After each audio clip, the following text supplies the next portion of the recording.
Pyramid, ওরিয়নস belt এবং কোরানের মধ্যে সম্পর্ক কী? ১৯৭৯ সালে বিজ্ঞানী জোসেফ ডেভিডোভিটস একটা চাঞ্চল্যকর তথ্য দেন। তার মতে পিরামিড পাথর দিয়ে নয়, বরং মাটি আর পানি দিয়ে বানানো, অর্থাৎ ইট দিয়ে। আর মজার বিষয়, কোরআনেও এমন একটা ইঙ্গিত পাওয়া যায়। সূরা আল কাসাসে ফিরআউন এবং তার মন্ত্রীর একটা কথোপকথন তুলে ধরা হয়েছে, যেখানে সে তার মন্ত্রী হামানকে বলছে, কাদামাটি পুড়িয়ে একটা সুউচ্চ কাঠামো বানাও, যাতে উপরে উঠে আমি মুসার আল্লাহকে দেখতে পারি। কিন্তু এর থেকে একদমই নিশ্চিত হওয়া যায় না যে এর দ্বারা পিরামিডকেই বোঝানো হয়েছে, তাই না? তবে আমরা যদি সূরা আল ফাজরের দিকে তাকাই, তাহলে সেখানে ফিরাউনকে বলা হয়েছে আওতাদের অধিকারী। এখন আওতাদ অর্থ হলো এমন কাঠামোর মালিক যা নিচের দিকে চওড়া আর উপরের দিকে ক্রমশ সরু, অর্থাৎ ট্রায়াঙ্গেল শেপ, ঠিক পিরামিডের মতো আকৃতি। কিন্তু সবচেয়ে বড় টুইস্ট লুকিয়ে আছে আকাশে।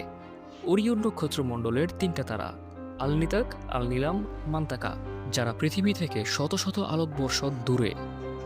দুইটা একই সরল রেখায় এবং বড়, আর আরেকটা একটু ছোট এবং বাঁকা। মজার বিষয়, পিরামিডগুলোতেও একই মিল পাওয়া যায়। খুফু আর খাফরে বড় এবং একই সরল রেখায়, আর মেনকাউরে একটু ছোট এবং বাঁকা। প্রায় ৪,০০০ বছর আগে এত অ্যাকুরেটলি মেপে বানানো কোনো র্যান্ডম অ্যাক্ট না। কিন্তু ওরিয়নস বেল্টের পাশেই চলছে আরেকটা তারা, সিরিয়াস, যার রহস্য আরও গভীর। ওটাই থাকছে পরের ভিডিওতে।